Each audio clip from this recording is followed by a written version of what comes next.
खुलुमबाय BTR news चेनेलाव गासैखौबो बरायबाय। आंनि चेनेलखौ साबस्क्राइब खालायखाबा साबस्क्राइब खालायदो आरो बेल आइकनखौ थुनानै होदो जाहाथे गोदान भिडिअ फैबानो सिगांग्रो नटिफिकेसन थांनाय बायदि।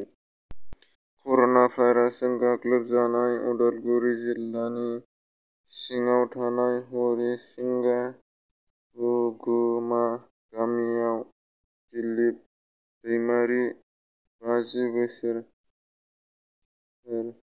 सासे सुबुंनि जिउ खहा आरो रुंसारि दिलीप दैमारिया बिथांखौ उदालगुरि जिल्लानि बरनगाव देहा फाहामसालियाव कर'ना पजिटिभ मोननायनिफ्रायनो दोननाय जादोंमोन आरो थांनाय 20 एप्रिल हरनि 12 रिंगायाव जिउ गोमायो होननानै खौराङाव मोननाय जादों।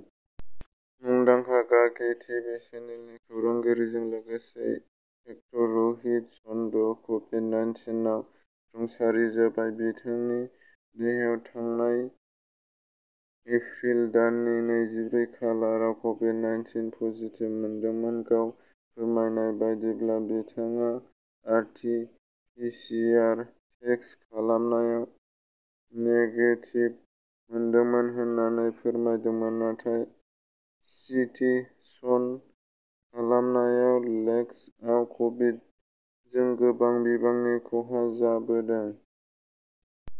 सिगनाट ओनसोलाव माखासे लाइमोनफोरा थालिर बिफां गायदों।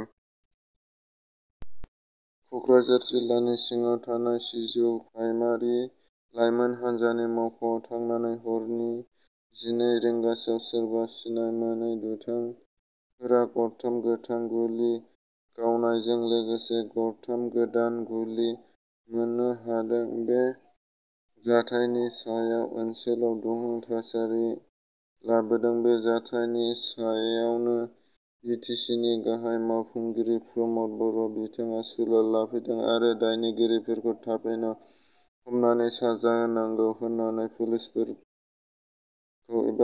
बिफानखौ नारसिनदों। बलिउडनि गिबि सारिनि मुंदांखा फावखुंगुर रतिन कापुर कर'ना जिउसाजों गाग्लोबजानानै दं आरो बे समावहाय बिथाङा मुम्बाइ